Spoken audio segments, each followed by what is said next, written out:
Welcome to Four Pros Podcast, where we are cultivating culture in the world of basketball. This is your host, Thomas Gipson, and today I'm bringing another episode to you all. And this special guest has a dear place in my heart. His name is Jay Warren. I met Jamar at Northwest Bible Church. At Northwest Bible Church, there's the open gym called The Run, and me and him kind of clicked up then, and he was helping me. When I tried out for the Big Three, he was helping me when I was a little bit down in my career, when I didn't have a job. He's a very, very good veteran. And I think this is a special episode just because he was able to give a lot of nuggets and drop a lot of gems as far as how to handle things when it comes to contracts, how to handle things when it comes to professionalism, how to take control of, your basketball career while at the same time understanding that, you have to maintain, like I said, professionalism, in your setting, wherever you are. And also, I think it's another very special episode because he talks a little bit about life, outside of basketball. I think that's very, very important for us professional athletes. While we're in the thick of it, we have to understand that the basketball stops bouncing one day, and we have to make a career out of ourselves in a different way. And I think the transition that Jamar speaks on about, going from pro basketball to, I wouldn't necessarily say normal societal life, but, I think it's very, very important that we all understand, how to maneuver and how to navigate, and know that it's a mental thing that we have to adjust and get through, but overall we can achieve it.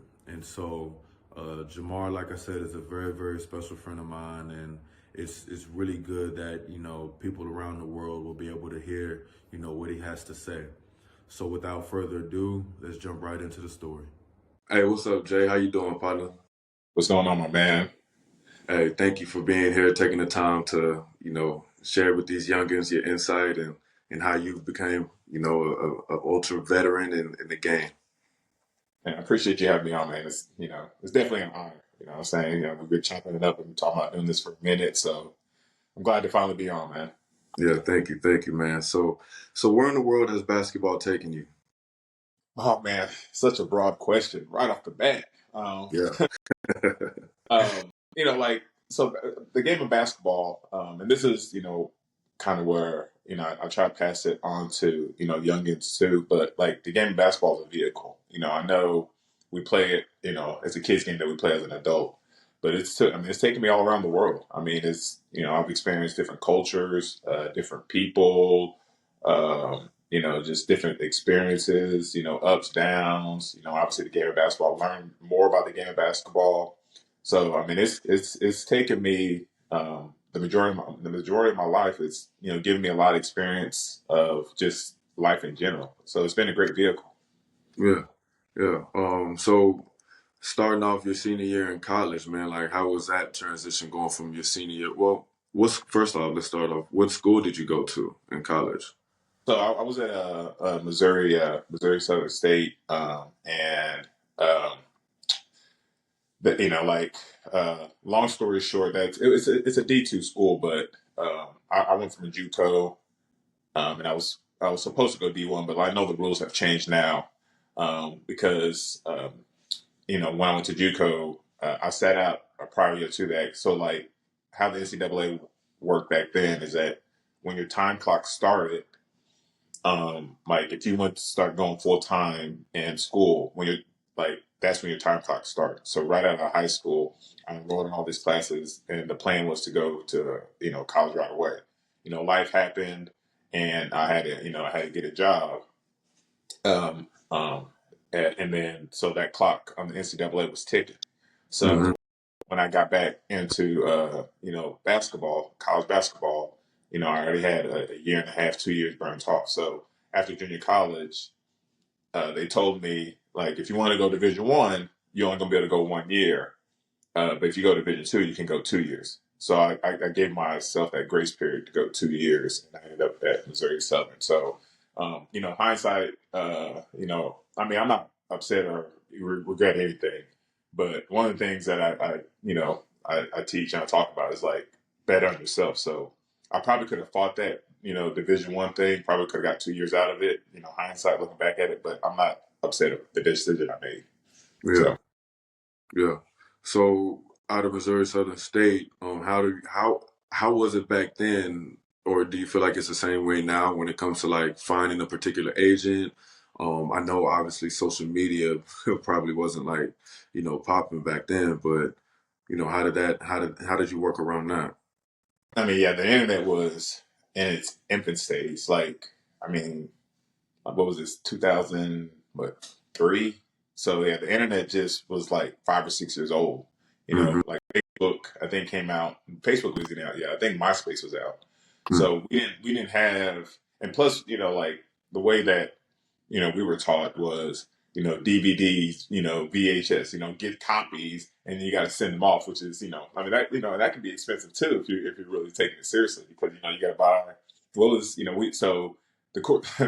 Damn, this is aging me. So you had to record the games, on a VHS, and then you had to take that VHS and then put it on a DVD, and then you take the Wow. DVD, and then you had to, send it off to like agents and camps or whatever who try to, when you try and get it out there, which Mhm. like that's crazy because now you just hit that upload button and you're good to go, and then you Yeah. DM. Yeah, so you can hit a lot of people faster now for sure. But yeah, back then, like I mean, if you really wanted to get out there, like if you went like me, went to Division 2 school and you were trying to push to be pro, like you didn't have the luxury of North Carolina, South Carolina, these big schools, Kentucky, where they have a platform and and that itself, your name attached to that platform, you were able to get pushed a little further.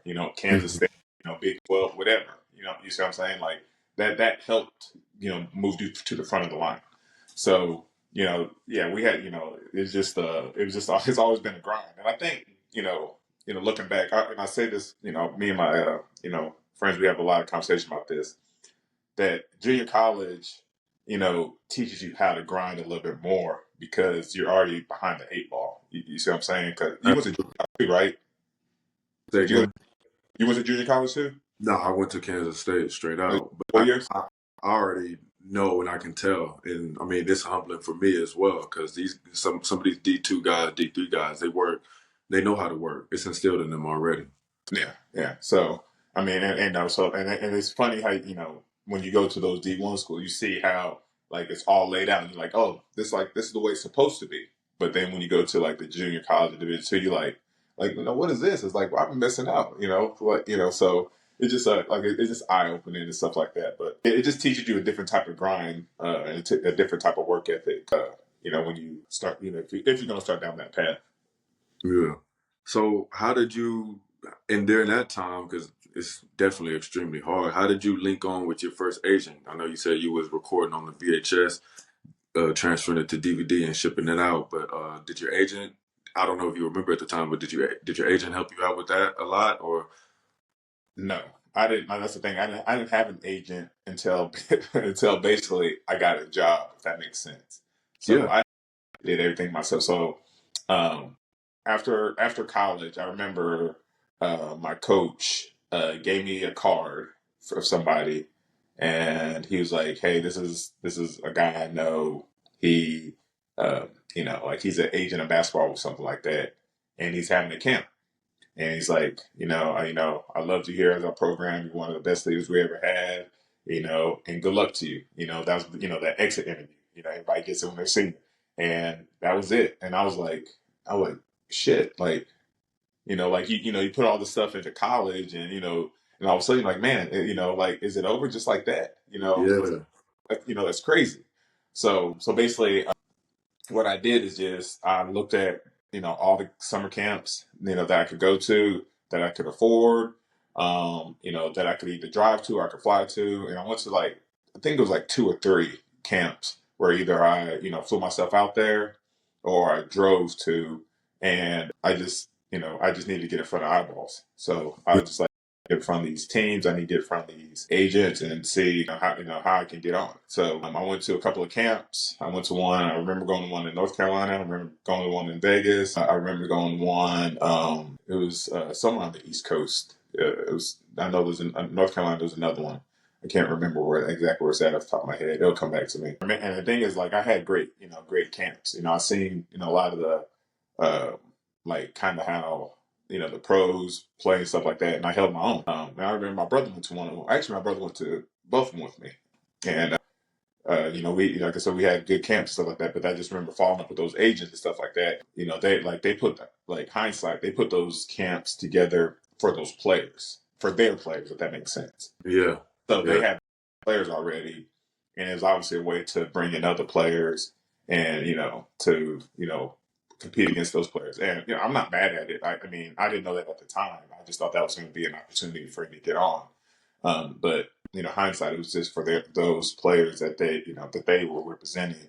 And so after that, I was back to square one. And how I actually got on was I called one of my friends from he was on my team, and he played in the Puerto Rican League. Okay. So Puerto Rican League. And I was like, hey, I'm going to fly myself down there, because, I mean, I'll stay in the hotel if I have to, but if you let me stay in your house for about a month, I just want to see if I can get on and stuff like that. He was like, sure. So that's what I did. I bought my ticket, went down to Puerto Rico, and that's kind of how my journey started. Tough. That's tough. There's a guy, I think he does content. He's in France right now. Ike, he said he had a similar story about that, just staying with a friend and just trying to, like you said, just get put on in a way. So that's cool, man. So your first career, your first year, it started off in Puerto Rico? So yes and no. So I was on this team. It was called Isabella. I don't even think they have that team around anymore. So first I was, he played, the guy that was in the league, he played for Bayamon. And I was practicing with them, and then they told me, it's like, hey, they have an import that they're missing, that they need, I should say, in Isabella. So he called one of his friends and took me out to Isabella. Like, you think Puerto Rico's small, but it's actually big when when you consider driving, because it's only like one highway. So he took me out there. It was like an hour drive, hour 45-minute drive, and like the guy liked me, and he was like, but he said, you don't have your passport. You don't have your Panamanian passport.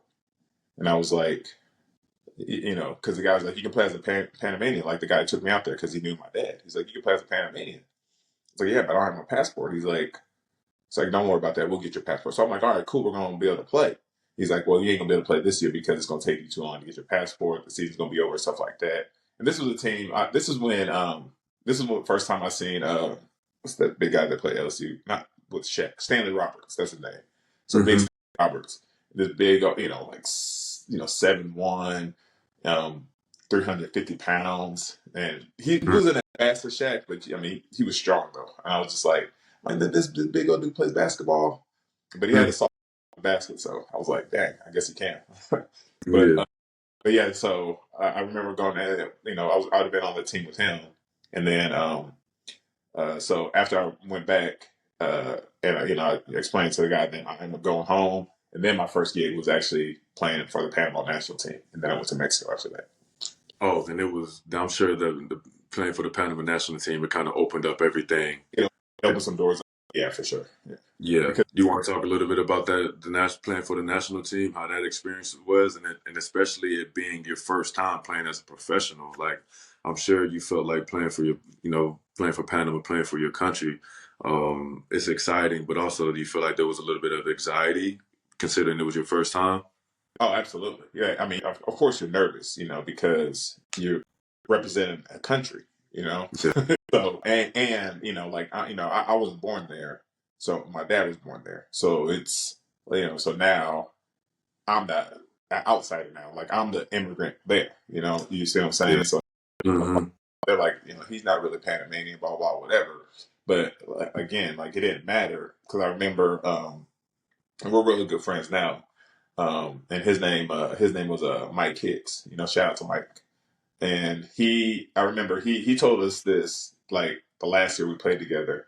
he's like, the first year, he said, the first year I said, you and your brother came down there. He said, I see how hard you guys worked, and I see that you guys were, hungry and trying to get on, and y'all wanted it so bad. He's like, I said that. He said, I respected that, but y'all were gonna take my spot.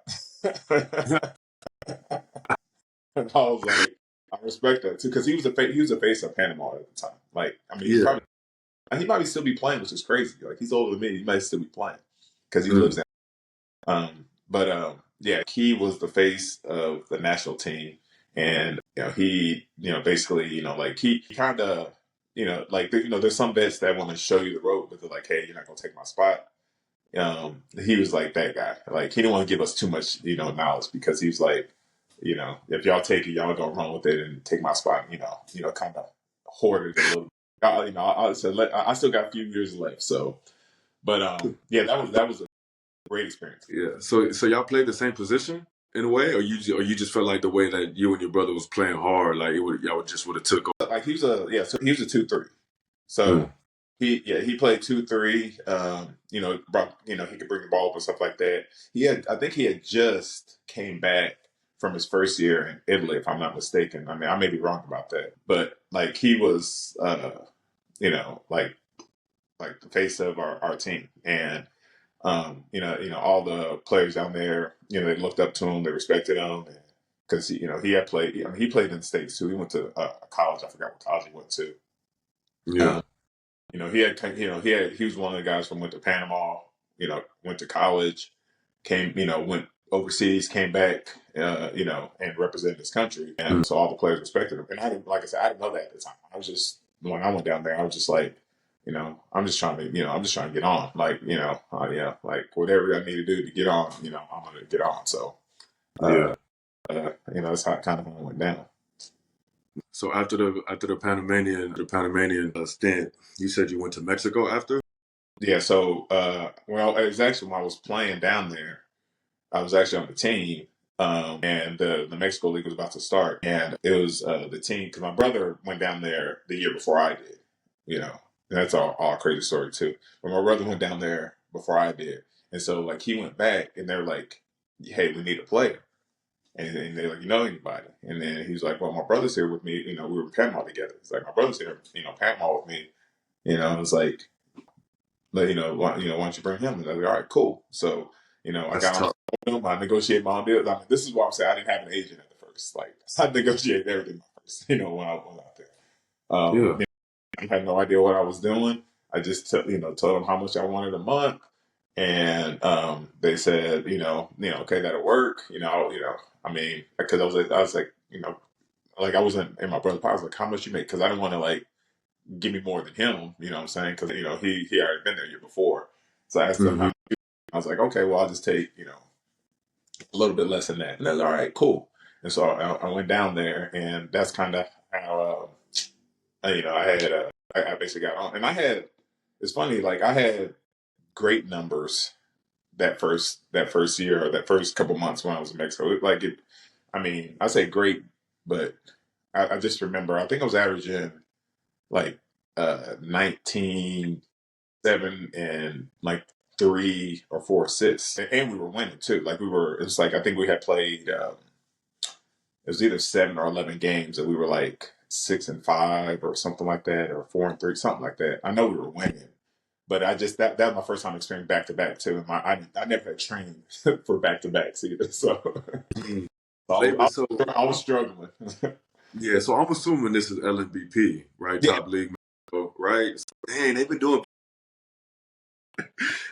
back to backs for a long time, huh? They never switched that up. yeah, that's what Shit. I mean. Yeah, you're right, because I mean, they still do it. Like, like it was like 3 or 4 games a week, and if you're traveling, and that's like, you can relate to this. If you're traveling, like, you may play back to back, so you'll play, you'll leave right after the game, drive, get there that morning, and then got to eat, goes to shoot around, go Mm. home, get some rest, and then you're playing again, and then you're on the Yeah. road again, and then you maybe get that day off, but your day off is on the road, so you're not even relaxing. Yeah, you're Yeah. traveling time, and then you get there the next day, and then you, yeah. So yeah, and that's what I'm saying. And that's the thing. Like, we'll probably get to this deep later, but I never trained for that. You always train just to play. You see what I'm saying? Like you work on your jump shot, you work on your, finish around the basket, you work on threes, you work on free throws, you work on condition. You don't train yourself to, especially like me when I was 23, 24 at the time. You're Yeah. not trained to play back to backs because you don't play back to backs in college. I mean, you play Mm. on, you may play twice a week, but you don't play back to backs. So Yeah. you don't train. You're not training your body, and you're not training your mind for that. So it's a different switch. Yeah. Now we're definitely going to tap into that because I think a lot of people need to understand that. Like, yeah, you playing basketball, but at the end of the day, like just like the generic quote is, 90% of the game is mental, right? Yeah. So a lot of things that you really don't take into consideration when it comes to these back-to-back games or the hard, rigorous training and traveling and everything when it comes to overseas basketball.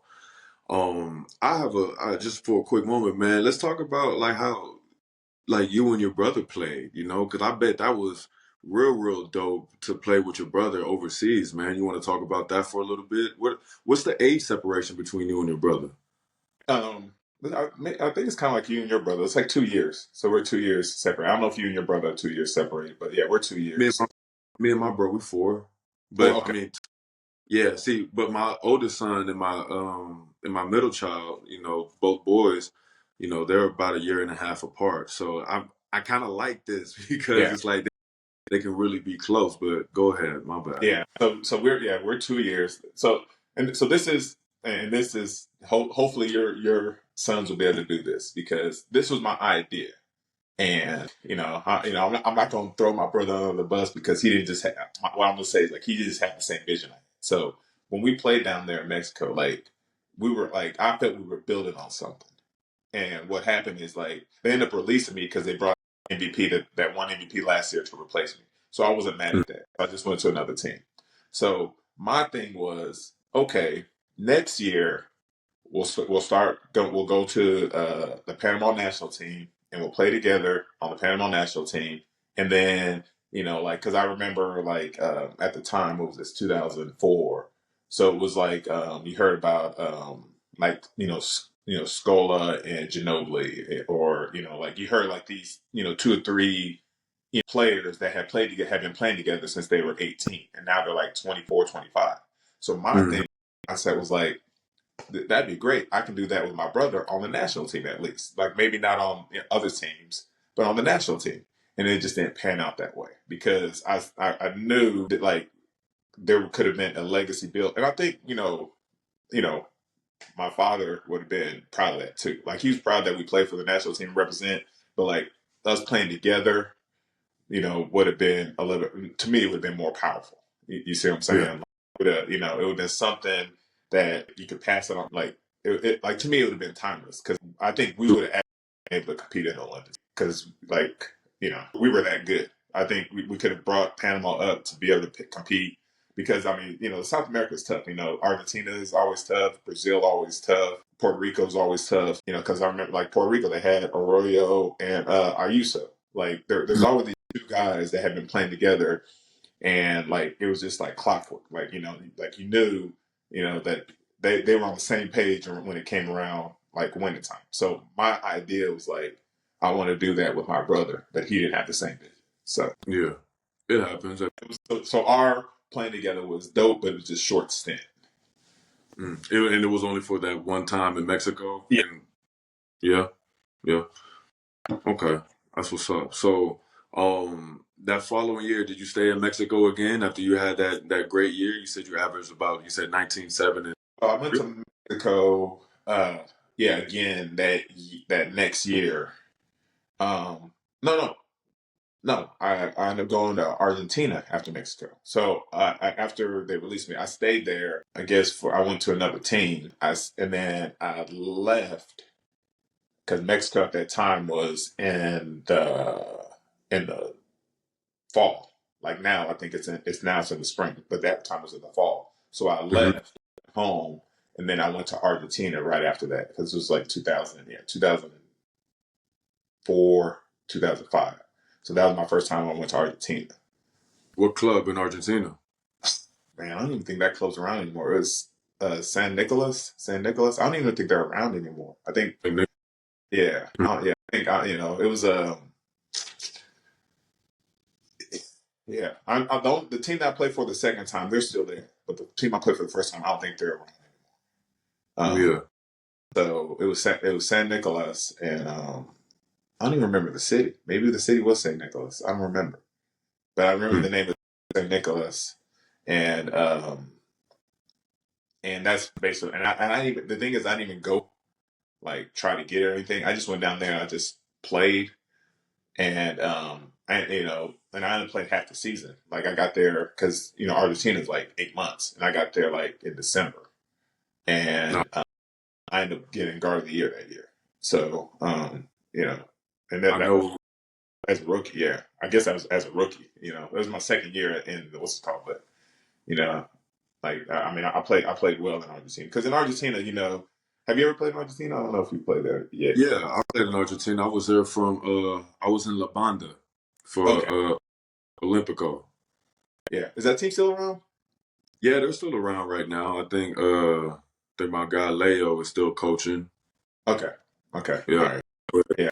But I know, like, I mean, yeah. Like I said, this is almost, yeah, shit, damn, make you seem almost 20 years ago. So it was like 2005, 2006. So, um, Yeah. yeah, because I know clubs, they come and they go and stuff like that. So that I don't know if that close there. I know they have new clubs now that are in the league that I never heard of. So Yeah. that's why I was asking if they're still around. But yeah, that was like I said, that was a great experience too. It was uh, that's when the crowd didn't like when I was celebrating because I had like I forgot I didn't know like games are televised like that so the whole country sees it Yeah.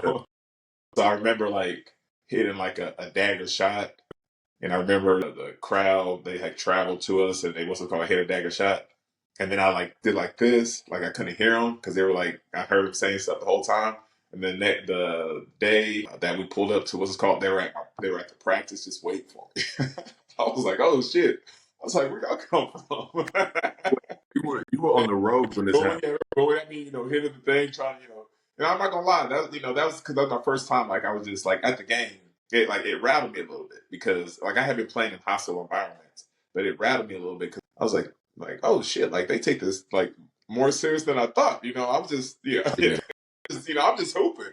I was like, Yeah. oh shit, so and I like I had a bad game. I shot like 5 for 15. I mean, like in Argentina, you don't hardly ever get 15 shots. So, you know, Mm. 5 for 15. It was a bad game. We did lose that game too. So, oh well. So So this was happening. This game happened while you was on the road. So you doing this to the road fans. no, I did it. The road fans had traveled to us, and then Oh, um, they're making a whole bunch of noise and so and the game was close too and then I just remember hitting the shot and then they just went silent and so mm, I was like where y'all at, like I've been hearing y'all the whole game, where y'all at? So mm, and I thought we were going to beat them because we were up. I mean, I think that tied up the series. I gotta go back and look. That might have tied the series up, or that might have we had made us go up the series. I don't remember, but I felt confident going into that last game that we were going to beat them. mm, And yeah, like I was like Draymond Green in Boston, where it just like. And the thing is, the next year when I went down there, uh, was it next year? No, I think I went there a year afterwards. I think I went to Venezuela after that. But the year after that, when I went down there, I was with another club and I played them again. And I remember, I don't know if they remember me or not, but I remember them. And I just remember, yeah, I mean, I played well. Just say that I know I played really well because nice. I remember it. Yeah. You gotta always it's funny, we always gotta remember those little things just to give us a little edge. Oh yeah, that's me. Yeah, that's why we're competitive. Yeah. So how was it a bit of a culture shock? You said it was a shocking like on the court, as far as like how they took the game serious there because even when I was in La Banda, man, like small town, we were there in a little bit in quote unquote their summertime, right? Because November, December is like, their kind of summer. So I know it was super, super hot. But they was outside, man. They was outside. We were 9, 10 p.m. and they would really come to those games really, really hungry. So back to you, just a little bit. Do you think that you had a culture shock any that way, like with your lifestyle and culture outside of the basketball court? I mean, obviously it's easy to adapt on the court, but talk about a little bit of your experience outside the court in Argentina. I don't think like that. I don't think my first culture shock playing overseas is until I went to Poland. Um, Mm, South America, like I was, um, like like they talk about like the third world stuff. You know, like it to me, it's an upgrade a little bit from like Mexico or whatever. Like I mean, people cry poor Mexico, but Mexico's not poor. I mean, they got the cartel there; they're not poor. You ain't fooling yeah, anybody. But the reason why it's poor, that's a plug thing. I won't get into that, but so like really wasn't a culture shock. Like you just kind of just that technology is just behind. Like that's probably the third world stuff. Like technology is behind. But as far as like um, the way people think, the way people move, they're not too far behind. But I remember the first time going to Poland. That's what my first culture shock was because when I went there, I landed in Germany. I remember hearing German, and I was like, "Man, this is an ugly language." And then, then the guy who picked me up from Germany, we drove across. We were in Berlin. We drove across, and he went from speaking German to Polish, and I was just like shit, like that to me was mind blowing. And then I remember going like as soon as you cross, you see the German, the signs and stuff like that. As soon as you cross over, then you start getting closer to the city. Now you see the Polish signs and stuff like that. So now you're like wow, it just the things that you thought you knew, like you like man, there's a whole bunch of things I don't know nothing about, and they're yeah, just simple. It's just simple, crossing the world. Like he probably crossed the board all the time, like back and forth the players, all that stuff.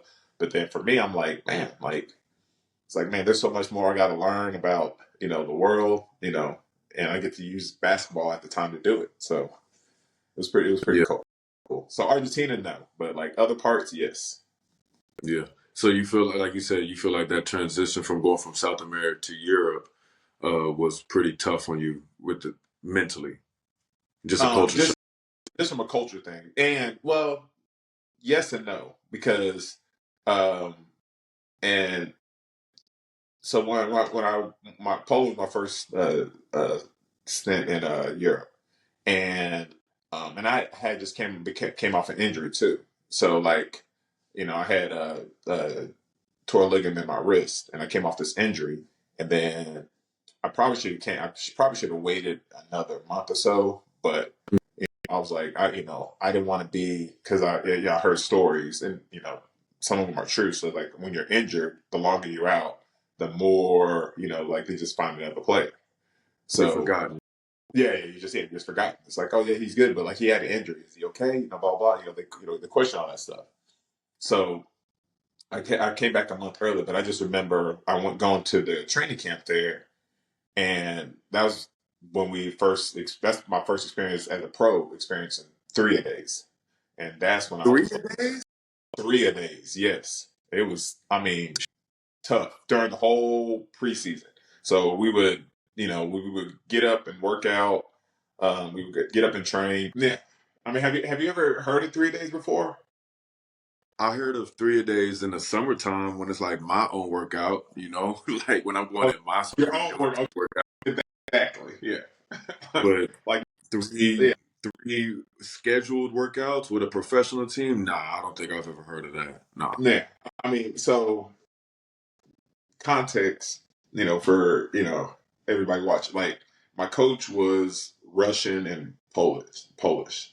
So like yeah, so like they have a different mindset. And like kind of like the Yugoslavian, the Serbian, the Croat, like they all have like a different mindset. Like um they believe obviously training, and I do too to an extent, But I think they leave out the recovering part of the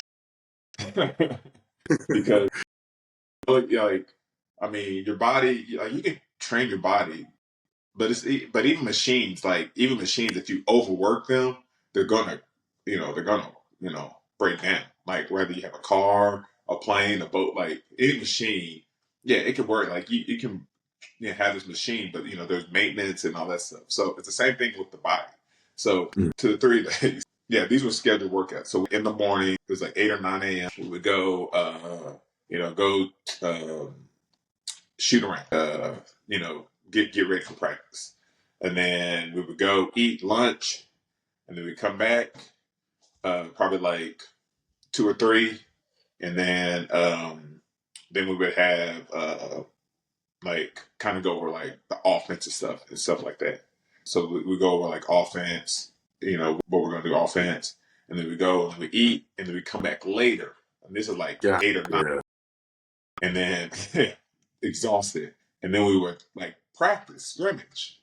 So all the stuff that we learned, we would come back, we would practice in the scrimmage, and then after that, you get in bed about 11, 12, and then you got to do it all over again the next day. And we did that for about 6 weeks, I would say, 6 weeks strong. And and on Sunday was our recovery day. So that's the only day I remember either we didn't have practice or he would like schedule something to like go to like the sauna, go to, get a massage or something. So, cause our recovery day really wasn't, I mean, it was recovery, but it was like, he still put something on the schedule for us to, do something in the team aspect. So I don't know if he was team building things. I don't know. I just know I was exhausted. I was thinking probably like towards the end of like the 5th or 6th week, I was like, I don't know how I'm gonna make it throughout the season because there was a point I was getting stronger, and then there was a point where I felt like I fell off a cliff because I was like, man, like where am I going to muster up some more energy to play? Like it was and then it was tough because then you learn later like when you start playing more and more, if you get to your 4th, 5th, 6th, 7th, 8th year, like there's always a wall that you hit in the middle of the season. So like this will be like my 2nd, 3rd year in. So like if I hit the wall, mid-season, where rather you're going through the slump, rather you're missing free throws you don't usually miss, so you miss it's just a mental thing, like you just want to go home for a day type thing, just kind of like what I mean, like I don't know if I hit the wall, that early, like I don't think I would have made it through the season, like, but at the time I didn't care. It was like dumb ignorance. I just was training and wanted to work because I was just like, I was like, I got I'm just trying to stay on right now because I mean, you find out quick, I say it's probably like my 3rd or 4th year where you found out quick that it's a business, like you in the first, like I said, you don't learn that stuff right as in common. They teach it a little bit now, but it's hard because with the NIL deals, like you're getting money, but there's a back part of it. It's like what are you actually doing with that money? You see what I'm saying? Like they're not teaching you like, hey, it's like, hey, here's these NIL deals, blah blah blah, whatever. I'm not getting into that, but my point is like it's just ignorance on fire. It's just like I want to play, and this is one of the messages I always, especially to the youth, like a lot of the story that I talked about earlier, like, and I didn't know I was doing this until afterwards. It's like it's just you're betting on yourself. Like you invest in yourself and you bet on yourself. And the thing is like even if you lose, you're still winning because like if you bet on yourself, how can you lose? Like if you believe me, like there's no loss. Like it's only what other people think. It's not you see what I'm saying? Like it's your journey. It's what you want to do. So if you lose, what does that mean? Like it's just like if you lose a game, does that mean you quit the game, or you just like let me see where I can go and get better? Let me go get better in the lab, so I'll be prepared for next game. The same thing in life. Like if you bet on yourself, yeah, you may lose, business thing. You may lose some money.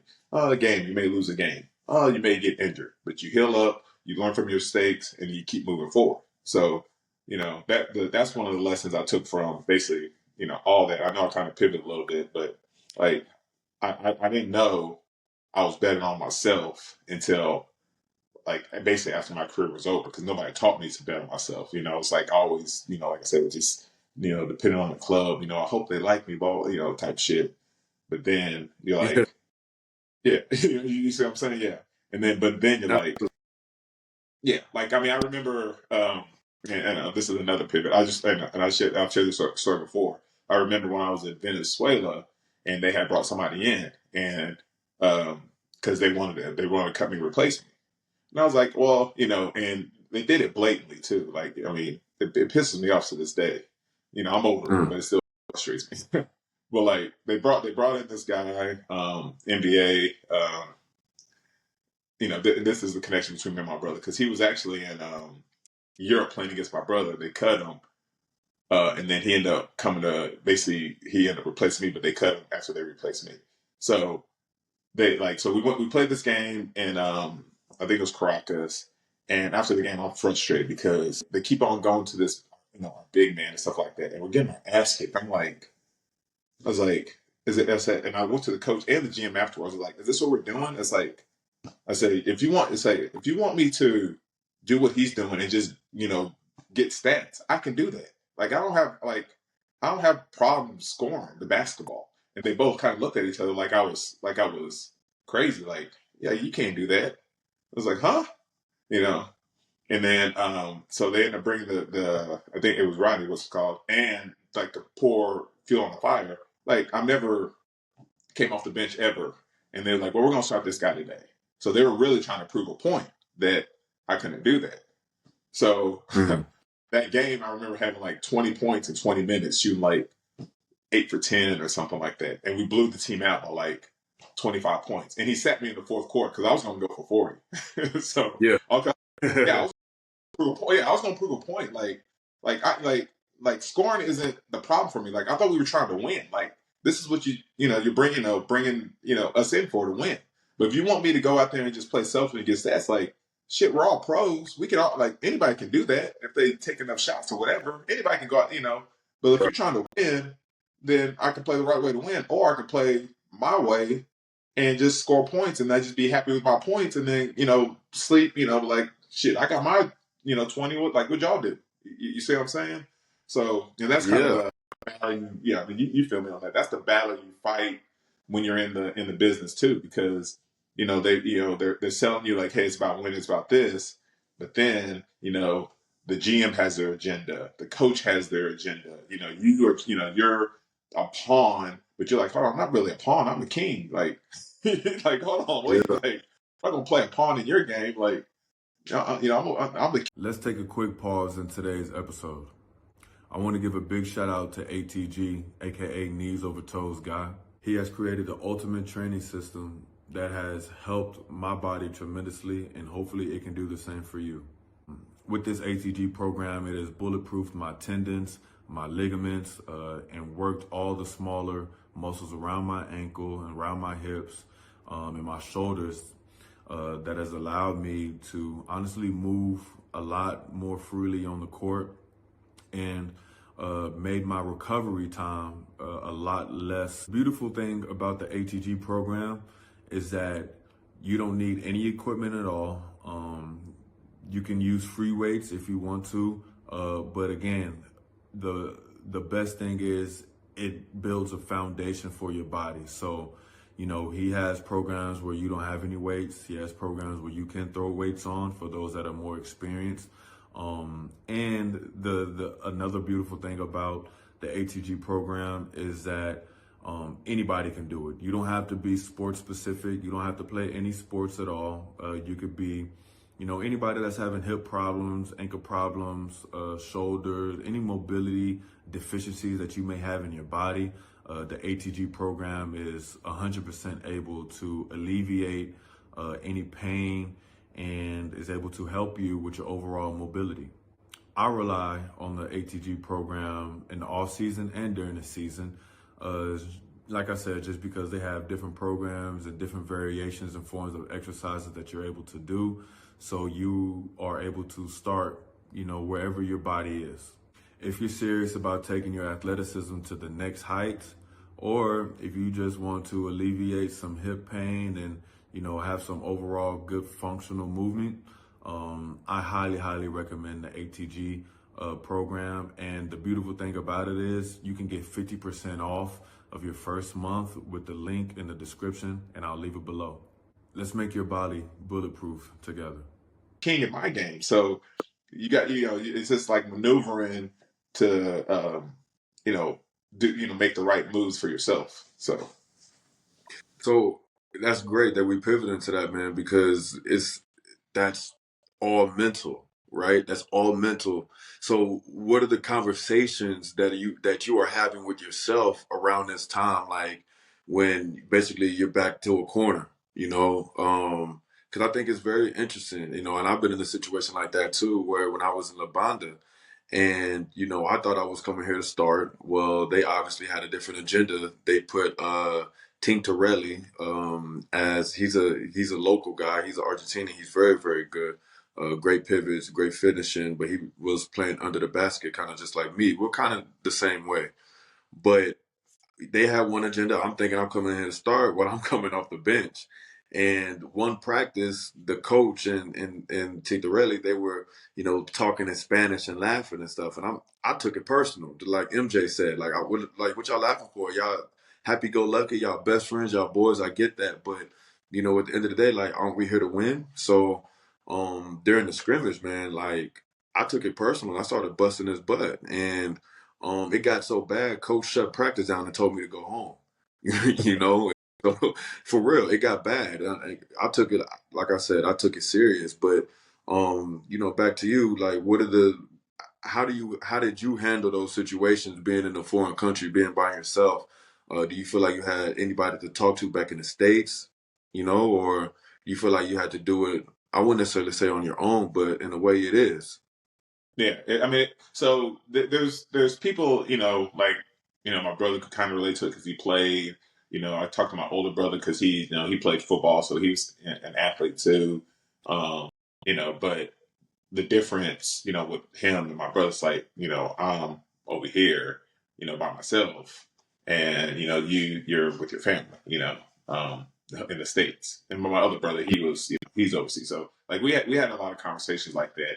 But I mean, I like the best way to answer that question is that if and I learned this pretty early, but like my thing is like if they're gonna cut me, like I'm not gonna let them cut me the way they want to cut me.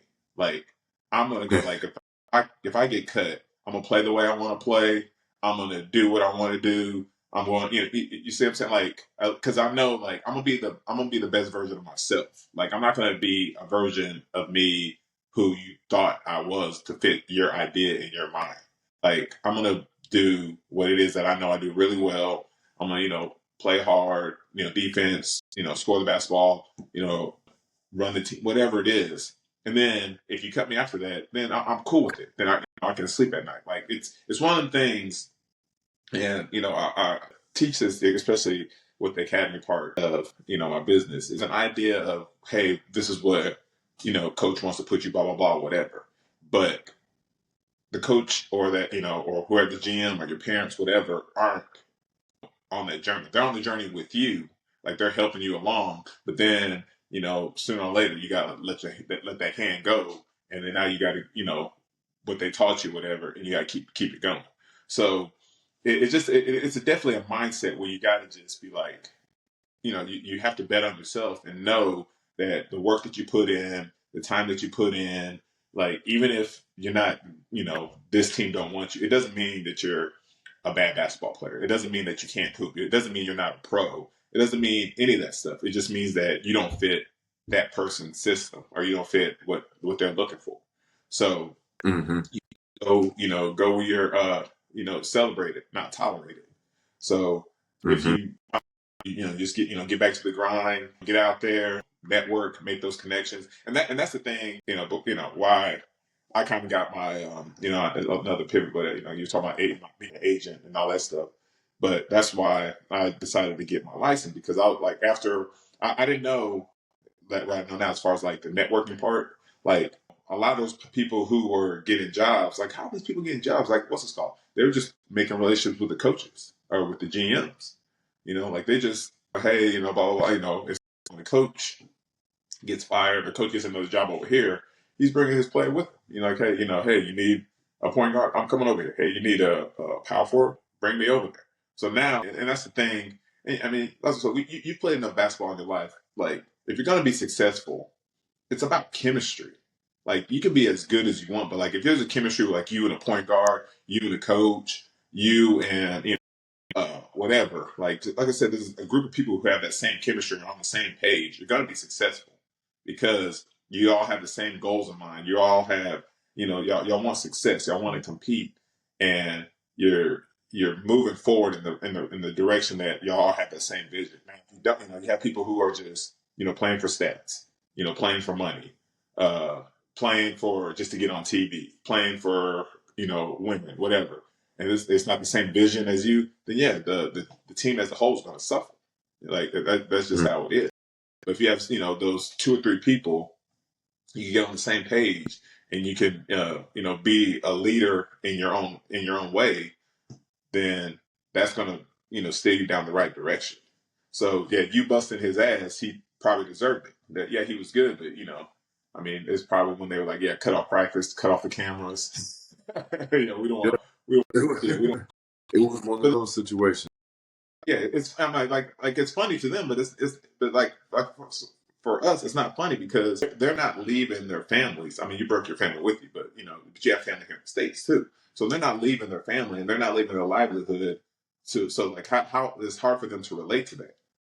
You see what I'm saying? And especially when you started on your own before you're building your family, like you're down there by yourself, betting on yourself, wanting to build a career, and then you wanted to share it with the people around you. But then you have people who are, like I said, they're good and talented, but they ain't got nothing to worry about because they live down the street. They live 10 minutes from here, and then they make these relationships with the coaches and what's this called, and like you said, they can talk bad. If you don't learn the language, they can talk bad about you, to the papers or to the coach, whatever. And you're like what the hell, what the hell's going on? Like, is this what I signed up for? Like, yes, came down here to compete, win.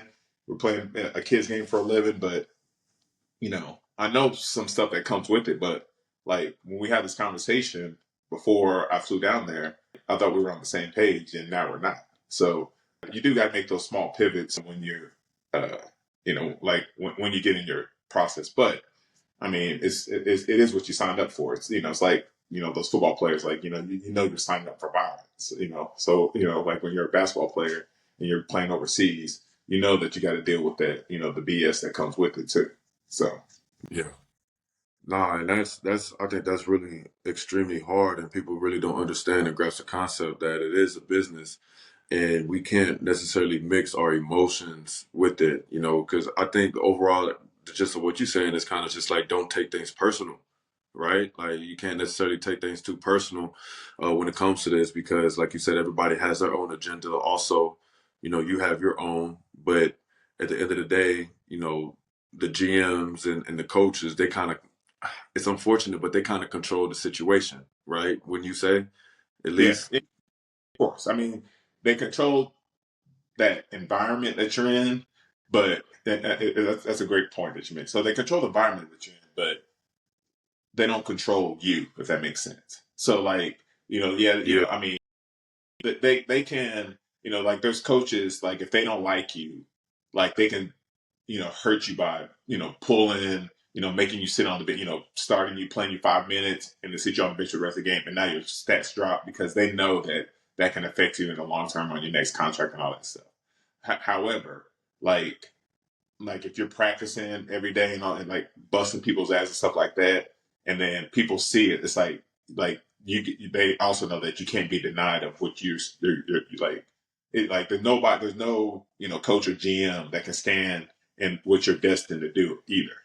So they may be able to Yeah. control that for that small period of time, but not going to be able to control your career, even though they may try to. Like they won't be able to, like because when you're what you're destined to do and what you're locked in and what you're focused to do, like nobody's gonna be able to stop you. Like no man's gonna be able to stop you. So like I Absolutely. mean, you can you can deal with that for, like I said, a season after season or whatever you need to. But like what you're destined to do is what you're destined to do. For sure.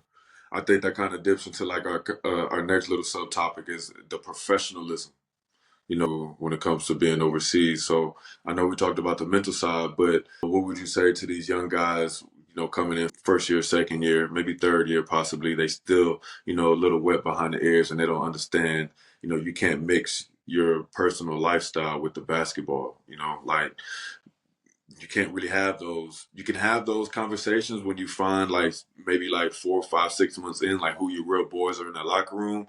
But at the same time, do you kind of feel like you have to be a little bit conservative, when it comes to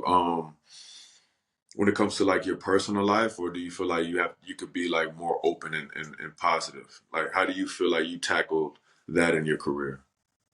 So as far as being a professional, the best way I would say to answer that question is you have to treat it like a career. And I mentioned this a couple times as far as like playing a kid's game for a living. Like we're grown men who get to live out our dreams playing a kid's game. Like there's nothing, and you get paid for it. Like I mean that's a dream in itself, and you get to travel the world. There's a lot of perks to that. So it's great, but you have to be a professional. So like if you had a job at Apple, Microsoft, Walmart, Best Buy, any of these big companies, any of these big tech companies, like you're not going to be able to like, and that's your career. That's what you want to do. You have to treat it like a career. If you're going to be a pro basketball player and the idea and your plan is to play, because the average for basketball is like 5 years. And I think the average for the NFL is like 3 years, something like that.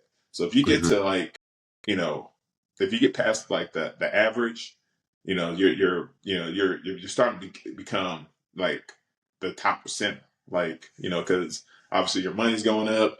People, you're going to be able to play in your prime, like all that good stuff. But you got to treat it like a career too. Like these are like I'm making career decisions. I got to move like it's a business. I got to move like it's a career. It's not just I'm doing a kid game, but it's also and we talked about this off to like it's a sanctuary place too. So yes, it's what you do for your job. It's also do sometimes for your peace too. So it's like that. It's both sides of it. As far as like connecting and relating with other players, I mean, you gotta be selective. Yeah, I would say have a conversation, but I mean, it's not college. So in college, like coaches like bring everybody, hey, teamwork, blah, blah, blah. As a pro, I mean, after you hoop, it's like a career then. You're going home to your family, they're going home to their family. So, I mean, do you want to open up and share things with them? That's basically on who you are. Like if you just come there to do your job, go there, do your job, do what you got to do on the court, and then go home. Like if they're cool enough, I mean, because that's the thing too. These like they're imports, so they're relating to you, but also they're human, and so like maybe and it's sad to say this, but it's like they're thinking like a company thing. Like if you're in a career, like they're talking to you, but then like you're going through something at home and you share it with them. Now all of a sudden they're sharing it with the team manager or whatever. It's like, oh, the reason why he ain't playing well because he got an argument with his wife last night, or his kid is sick, or he's talking about going home. Something that now they're planting a seed like in the GM or the coach, and now they're like, now we give that person an out to do whatever Oh, isn't your not the wood, by the way, I know, but isn't your kid sick or something? So you got to be selective with those conversations too, because that's a competitive thing they're trying to do to prolong their career too. So if they don't want to work hard and they don't want to put in the work, in the gym, then they're going to use those other strategies to try to stay as too. So definitely, I would say definitely be selective with who you have those conversations with. Yeah, that's what's up. So another question is, during your professional career, towards the later end of your career, when you kind of knew that you were about to retire, what were you doing to mentally prepare yourself, and how did that transition go about? Whew. Yeah, I mean, that's a tough question because I think, unfortunately, like every athlete's going to go through this, or most, especially if they don't have a plan. And so I had a plan. I just didn't know how to execute it. So like I knew that I wanted to be an entrepreneur, and I knew that I always knew, like, now that I'm an entrepreneur now, like it's one of the things that I didn't know I was that, but I knew like I wasn't going back to corporate. So um, at the time, what was I, 37, 38 when I retired, something like that. Like you got to understand, I'm trying to put this in context for, like the young people and stuff like that. You got to understand that I was playing basketball since I was basically 12, like, 12 years old. So it's 12 to 37. That's 25 years of playing the game of basketball. And that's, and I went to school and stuff like that. But like there's nothing in school that taught me about transitioning from the game, from to becoming a pro to out becoming a pro. Like there's nothing, like you don't learn that in school. It's kind of like, it's the same thing I told you about my coach. It's like, hey, thank you.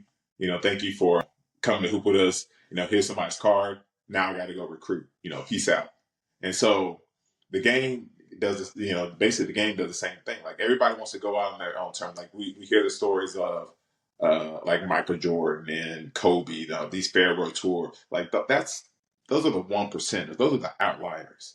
Like, I mean, look at great as Iverson was. Look how great Dominique Wilkins was. Like, they didn't want to go play overseas, but they had to. The NBA kicked them out. So that's why I say a lot of players, have a hard time making that transition because they played 75, 80% of their life the game of basketball, and and during that time, yes, you are accumulating a whole bunch of knowledge, like we've talked about, like as far as like knowing the business, agents, networking, all that stuff. But people on the outside, people society are labeling you as a basketball player, but you got to know that you are more than that. Like that's why I preface this, in the beginning, that basketball is a vehicle. Like it helps you get you to where you are wanting to go. Because even if you still want to use the game of basketball and be a GM or be a coach or be an owner, whatever, like it's still a vehicle to get you to what it is that your goal is.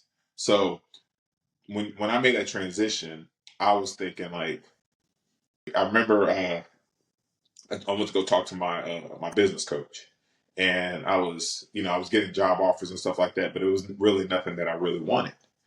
And I was like, it's like, I don't know. Like, I mean, I could still, I know, obviously the athlete and me competitor, like I still go get it. I could still hoop. And he said, Yeah. like, I mean, the thing is like, they can pay, on the side note, they can pay a rookie way cheaper. And if that rookie, isn't good, it doesn't pan out, it doesn't hurt them because again, they're looking at it as a business. They're not, Yep. so pay somebody, $5,000 a month, it's not hurting them. Like instead of paying a vet who's what their market value is, and then you like, but he's old and like, and he's on the downside. Like like they're using all these excuses. So when I was talking to him, he's like, "What is it that you really want to do?" I was like, "Well, he said what you really want to do." He said, "How much longer do you want to play?" And I was like, "Well, I don't want to play till I'm 40." He's like, "Well, like I said, I was like 37, 38 at the time." He's like, "Well, this is what you can do." He said, "You can go out there and play the next 2 years, and we'll have this conversation in 2 years, or you can, start putting more of your energy in your company and build that, and that'll set you up for the next 20 years." And that made all the sense in the world to me. So that's when I was like, okay, I'll retire. But then even when I retired, there still was like a couple months after that, like I would say like, 3 months or something like that after that, where, it's hard to let go. I mean, because you're like, this is what, like, again, this is what you've been doing for, 25 years of your life. Some people more, I mean, especially now with the AAU, people are putting them in at 5. So, maybe they retire at 35 or like LeBron 40. I don't know.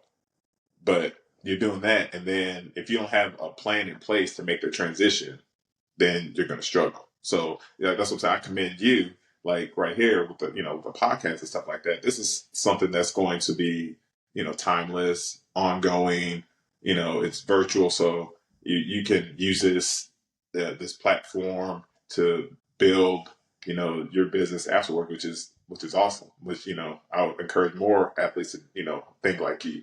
Like I mean, and you haven't even entered your prime yet, or maybe you just now in your prime. What are you 30? Yeah, I'll be 32 in January. See, you still got like 3 or 4 more years in your prime. So Yeah. I mean, so you've been able to, build something while you're playing, which is great. And I think a lot of people need to have that mindset that you have. It's like, yeah, I'm still hooping, but I know my window is, it's going to close sooner or later as far as me playing. So you're able to build something while you're playing. And that's what I did. I was building something with my ex while I was playing, but but when I retired, I went full on. So I was able to, focus my energy on that. So So do you want to talk a little bit about what you're doing now? I know that you do skills training. You obviously helped me when I was, at Northwest Bible Church getting prepared for the Big Three, and you obviously help a lot of people. You do a lot of skills training with, pros, semi-pros, anybody who's willing to ask you for help. But besides that, what else do you find yourself doing right now, and do you feel like it's your ultimate passion?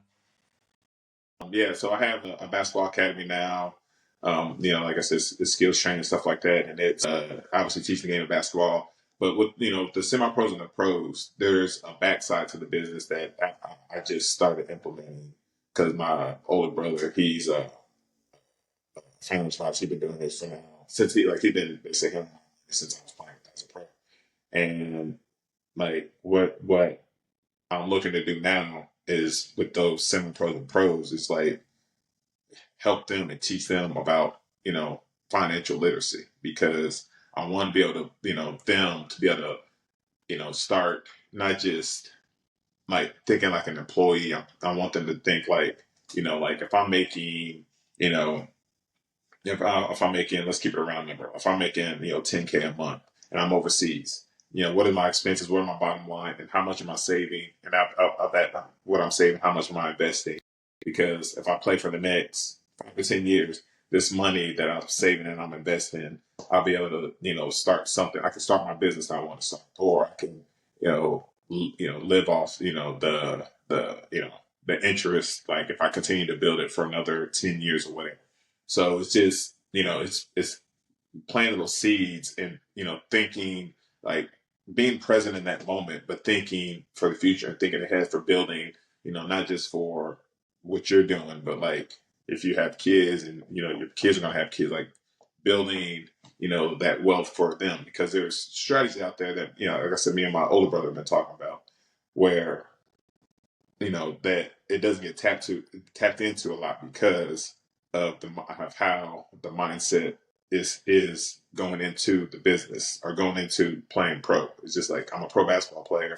I'm making money. I'm making good money, but I'm not thinking past when I start playing. And like I said, there's always going to be a transition. Now, I don't want to use the word depressed, but it's just one of the things where it's just like, all right, what to do next? Like, like I've been doing this, majority of my life, what to do next. So I want to just have those steps in place for those people who want to know what to do next.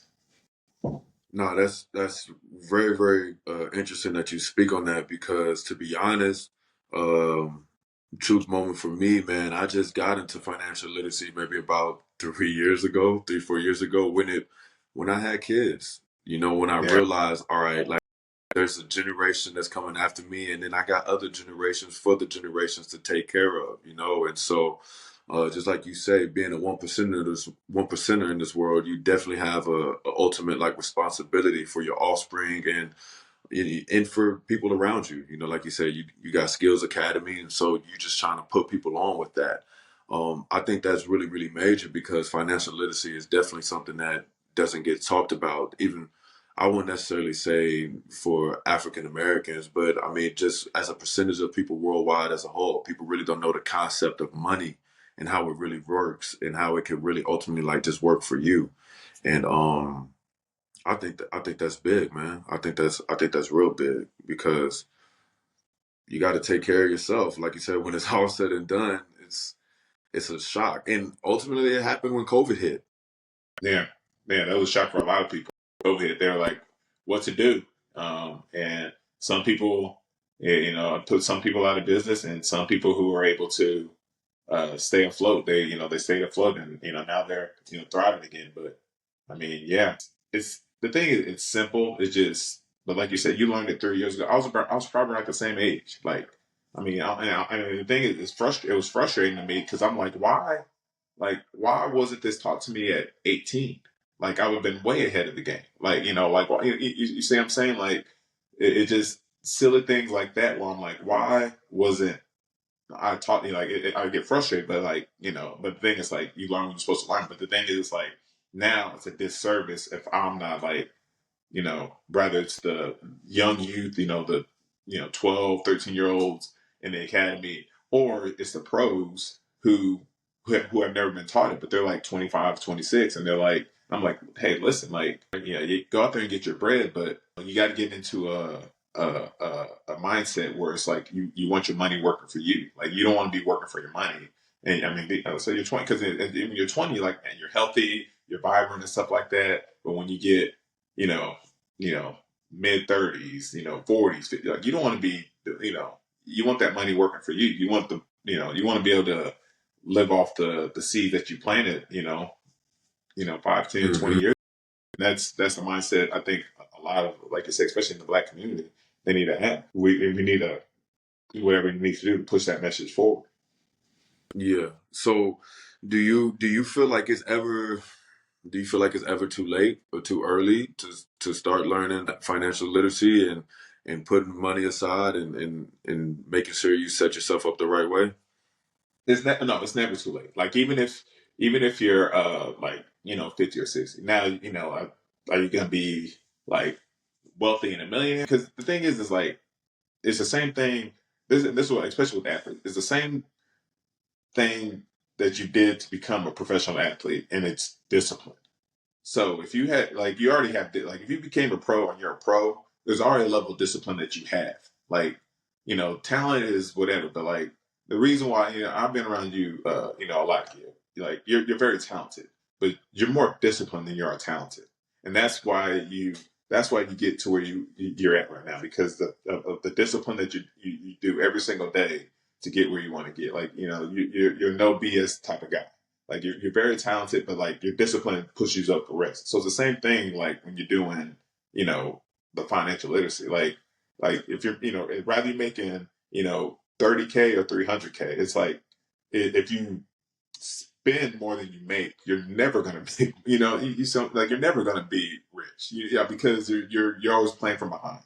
So, Yeah. if you're able to, make 30K and, be able to invest 15 somehow, like, if you're just smart and you live below your means and all that stuff, and you're able to, discipline and put that stuff away, over time, you're gonna be rich. I mean, it's just, the thing is, it's just, we live in this, I was joking about the VHS and DVD, upload, but that's the time we live in. We want things right now. We want to press a button. We want them right now.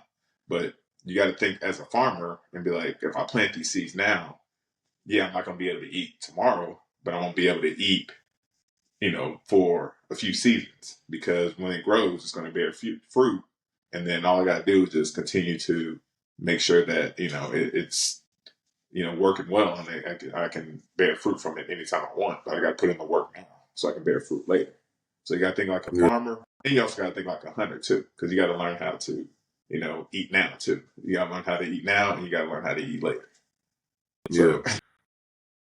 So So are these the things that you're implementing and talking about with your young kids as far as with your skills academy? You putting them on game as early as possible?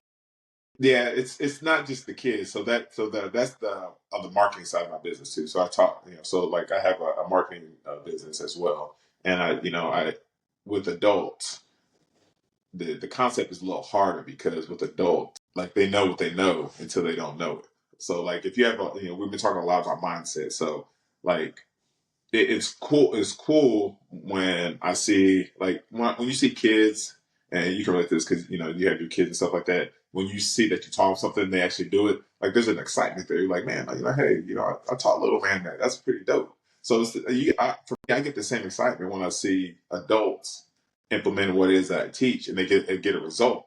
So I'm like, okay, yeah. So my thing is like, it just now it's just rinse and repeat. So I mean, I always use the gym analogy. Like if I buy a membership to a gym, like I'm not gonna get in shape, but if I show up, that's a start. But then if I do a set or whatever, go to a class, won't be sore the next day. But if I don't show up the next day, yeah, I might have worked out my body that one day, but it's not gonna get.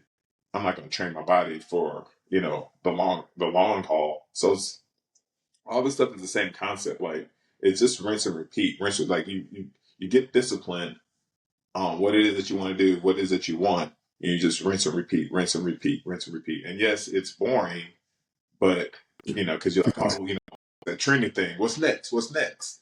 But like over Yeah. time, you see the small results. Like so, if you focus on like the 1% every day instead of trying to hit the home runs and then get pissed off when you don't hit a home run, then yeah, it's like the journey we've been talking about. Like it's all about progress. Progress over that journey over the destination. You want to enjoy the journey and then look back and be like, wow, that was pretty cool. That was a dope moment. Like the stories I've been sharing with you, the stories you share with me off, like it's just you can relate to a lot of them. You're like, wow, that's dope. Like you overcame that. Like you done with that? Them 3 days? What? Yeah, yeah, that's what I mean. Like, but hey, yeah, I'm still here, so I'm able to share my story, which is pretty cool. So yeah. Yeah. So and that's cool. So do you think like everything that you've been through like overseas it kind of shaped you? Obviously there's no coincidences in this world, but do you feel like everything that you went through overseas did it mentally prepare you for life? Do you feel like I wouldn't necessarily say life is easier, but when it comes to like your marketing job, when it comes to, network marketing, when it comes to skills training, talking to the youth, you do you feel like it's easier in a way, like just because you went through so much like overseas mentally by yourself? Yes, and yes and no. I mean, I guess it kind of depends, but I would say yes because like when you go through something, you didn't know you went through it, or you didn't know that you went through this on purpose for this over here, this bigger thing that you're going to do later, if that makes sense.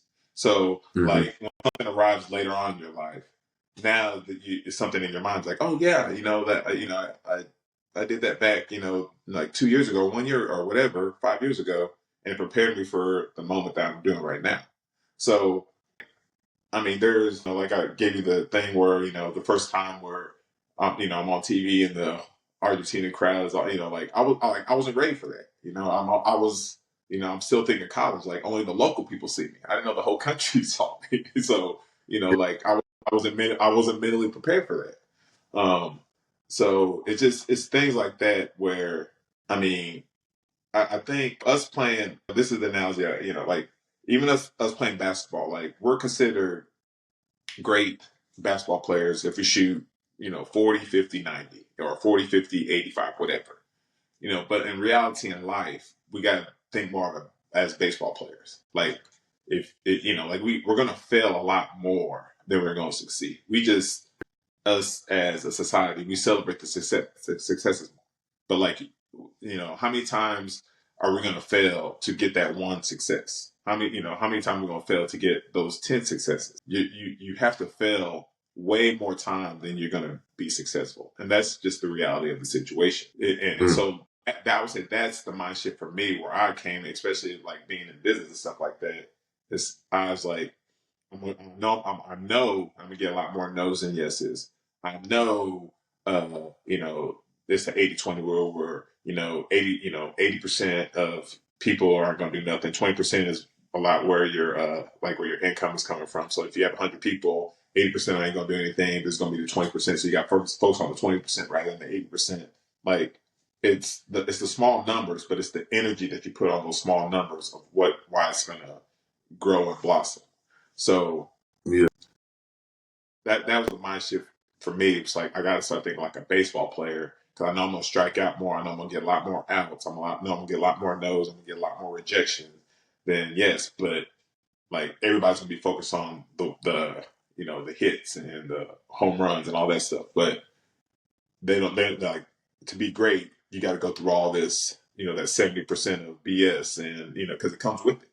I mean, there's no way to avoid it. It comes with it. Yeah. No, that's awesome, man. I got a few more questions just about, modern day. I don't know if you've I don't know if you heard about like Juan Toscano Anderson, talking about, playing in the NBA, wanting to make millions. And we're not here, to play in EuroLeague or Euro Cup or anything like that. We want to play in the NBA to make millions. Have you heard about that No, situation? yeah, no. Share the story with me. So basically, the G League at night wanted he was playing with them, or G League United or something like that, and they were playing Unix. It's a team in Spain, right? It's a team in Spain. They're ex Euro League, ex Euro Cup, but it was basically for the first time. I feel like it was an American team versus a European team, and Unix was whooping their butt. They beat them. They ended up beating them by 15. But there was a snippet. Somebody was recording Juan Toscano Anderson saying like, "Nah, we're not. This is embarrassing. We're not here to. We're not here to play. Euro League or Euro Cup. We're here to go to the NBA and make millions and millions of money. And it launched like a real spark in the European versus American basketball debate, considering everything that just happened with the Olympics. USA just won and everything. So it's a lot of topic of discussion right now between European basketball and American basketball. So what I really wanted to ask you, you being a veteran and you've seen both sides, especially with South America. Do you feel like there's a big difference in style of play and how everything is? Um, and also, like, what do you consider is better basketball? Oh, 100%. Like, so yeah, I've never seen that kid play, so I don't know. But like, the thing, any of those Euro League or Euro Cup teams are going to beat a G League team. Like, people don't want to hear that, but it's true because I mean, and you've seen it not in the Olympics, but the year prior um, uh, when Germany won the World Cup. Like, Germany had won the World Cup, and then but they were like, "Oh, we didn't send our best player." Like, I'm thinking about, like, does Germany or does Canada, or well, Serbia does. I don't think Jokic played that last year, but are these guys sending their best players, or me playing overseas? Are these guys been playing together for 5, 6, 7, 8 years, and like, all I gotta do is give you eye contact. I see what you see. You see what I see. You're going back door. I see what you see. You see I'm throwing. So this whole concept of America, like the world has caught up with the states. It's true. I mean, now the NBA is another level, but the G League isn't above Euro League. The G League isn't above Euro Cup. Like, they may have talented players, and there's only a handful. Like, to my knowledge, there's only like a handful of G League players who are on two-way deals who are making the millions of dollars. But I would say the majority of them are making less than people who are making in Euro Cup. So if he's talking about, hey, it's to make millions of dollars, I would say probably 85, 90% of the EuroLeague players are making millions of dollars. Like EuroLeague is not it's not, like, it's below the G League. Like, I mean, because they have teams like UNIC, which is ACB team. ACB is the second best league in the world. The Russia league is good. The Italian league is good. Like, those three leagues are better than the G League. Like, to me, Yeah, to this, because this is the mindset that they have in EuroLeague, and this is the mindset they have in the G League. Like, so in the G League, because I even tried out for the G League. Well, I was going to try for the G League when the Legends first came here. I think it was like 2011, something like that. But I've seen, like, the mindset of all the what's this called? Like, I would have basically start over. Like, I had a name overseas already. Like, I'm not going to start over to make whatever it was, 2,000 or 3,000 a month. Like, it was ridiculous in my mind. Like, it didn't make any sense, like, as a business.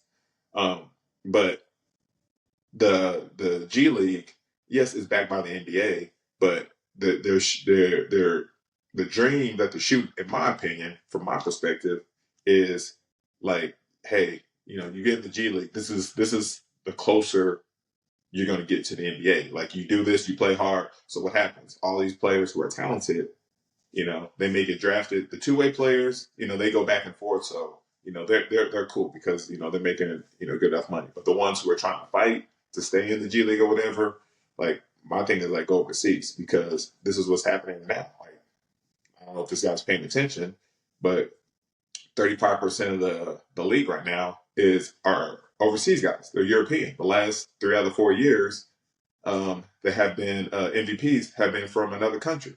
So there's a shift that's where European basketball, like they changed the rules and they switched the rules to fit the European style rather than the American style. So yeah, I mean, yeah, I understand.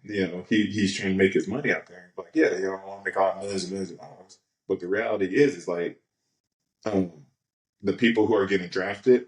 Wemby from France. He's not from here. The guy that's supposed to be next year, I think he's from France too. He's like 7 foot. I forgot his name. Like, They had two ones from France. They had Wimby, and then they had one this past year from France, and they yeah, got somebody else. yeah, They got yeah. somebody else coming out of There's France. another. There's another guy because he played with them on the French national team. They played. I forgot his name. Not the one that was dunked on LeBron because he's older. There's another guy who's young, and maybe it's not this year. Maybe not this draft. Maybe it's next year's draft. But he's a Yeah. young guy. He's right around Wemby's age. But the point I'm making is that's where the pool of they're looking for the NBA anyways. Like, I mean, how many people? I mean, Jason Tatum got drafted high, but that was what 8-9 years ago. I mean, Anthony Edwards got drafted high, but that was what 3 or 4 years ago. So like the pool, because that's what I'm like I'm thinking like just the last recent draft 3 or 4 years. Like the top lottery picks have all been from another country. Giannis and Jokic. Well, I think Giannis was a lottery, but I think Jokic was a second round.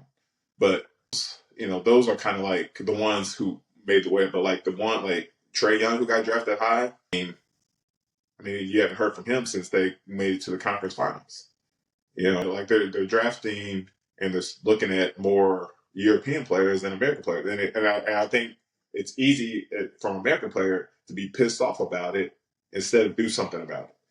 So it's like it's easy to Yeah. complain that Europeans are weak, blah blah blah, whatever. It's like, well, and I get from the NBA's, they're thinking like, hey, it's a business. Like we're trying to expand our brand and make more money.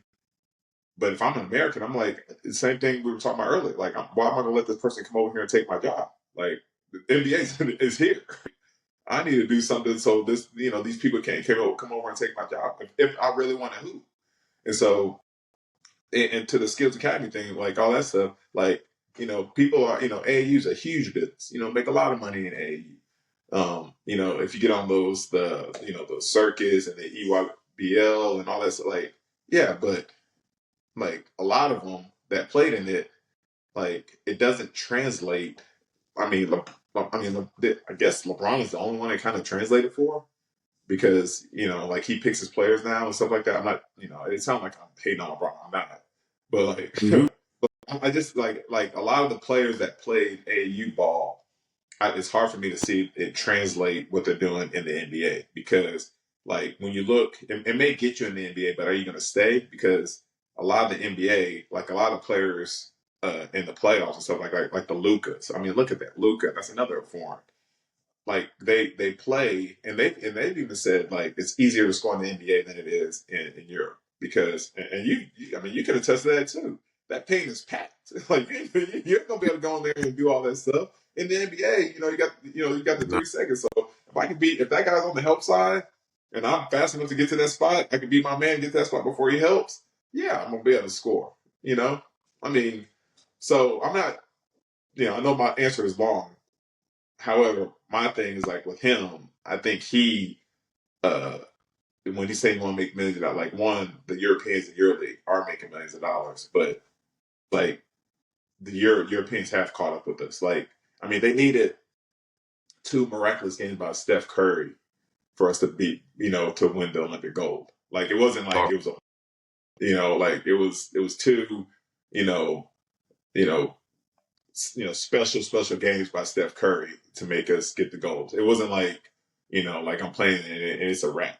So like you got to put things into perspective and context too. Yeah, yeah, I think that's where Americans specifically are kind of getting a little respectfully egotistical in a way because they're not seeing, like you said, like the grand scheme of things of how, European basketball has evolved and how the game has ultimately changed in a way. Like obviously NBA is the top of the umbrella, but at the same time, things are changing. Basketball is evolving fast and things are moving, and so people definitely have to get acclimated with that adjustment. I mean, but obviously these are more so fans that are kind of just just kind of talking and Yeah. putting their 2 cents on it, saying go America. So I respect it. I respect it. But yeah, man. Anything else that you necessarily want to talk about? I kind of feel like you want to get off your chest or share. No, man. I mean, honestly, man, I really appreciate you having me on today. Like it means a lot. We built a relationship, these last few years and stuff like that. Watching what you're doing and stuff like that, and for you to basically, invite me on your platform and share my story, man. That's a lot of respect, man. I know you're saying like, hey, you want to, pass it to the youth, but I mean, I don't think, they're gonna understand like what you're doing is just as powerful, even more powerful because, like, again, like we talked a lot about betting on yourself and stuff like that. You're building a platform with betting on yourself and doing what you're doing. So man, like to me, it's been a great day to be Thank you, man. I appreciate it. And obviously, for me, man, it's really a no brainer. You've seen my journey. You've seen what's happened at the church. A lot of perseverance, a lot of overcoming, and I mean, you were there. You were there every day, just like how I was, And so, obviously, we've had our conversation like a couple of days ago, and you gave me some terrific insight on how to, handle and move things. But I mean, honestly, you were my number one choice when it came to my number one guest when it came to being on the podcast, just because I mean the game and obviously you're successful after the game, and that's what people need to know and recognize. Just that there is success after basketball, there is life outside of basketball, and then the light may seem dim, just because, especially like you and I, we've done this like our whole lives and honestly, even like, you talking about me setting things up and I mean, to kind of put things in perspective that, I feel like I'm always chasing sometimes. And, it's good to just take a step back and realize like, be where your feet are, understand that everything is okay. And this is a journey. I have to constantly tell myself that the turtle won the race, not the hare. Right. absolutely. And so, yeah, thank you, Jay. I really appreciate you coming on and taking the time to share your story and share your mindset and mentality on what it takes to be a professional basketball player, man. Appreciate it, man. Yeah, and anytime, man. If you want to do it again, we can do it again. So it is what it is, my man. I appreciate it. Absolutely, absolutely. And there you have it, ladies and gentlemen. I hope that you really, really like this episode. Like I said, I personally loved it because I learned some things that I really didn't know about. I hope that you were able to take some nuggets and take some key points away from his story and how he's able to maneuver life outside of basketball. Because like I said, it's very, very important. So stay tuned. We still have more episodes dropping in the next upcoming weeks. We have a great, great lineup ahead of us. Um, I hope that, for those listening on YouTube, please like, share, and subscribe. We greatly, greatly appreciate it. Anything helps, you don't have to, but like I said, anything helps me and my wife dearly. We want to get this content out to everybody as much as possible. Just because, this is very, very informative and, people need to hear it. People need to hear stories. People need to hear and understand that, perspective is everything. And we're all kind of going through the same things in some different form, way, and fashion. For those of you that are listening on the podcast, We thank you. We appreciate you tuning in. So yeah, stay tuned. We got more episodes coming, like I said, in the next upcoming weeks, and we'll see you. Stay blessed.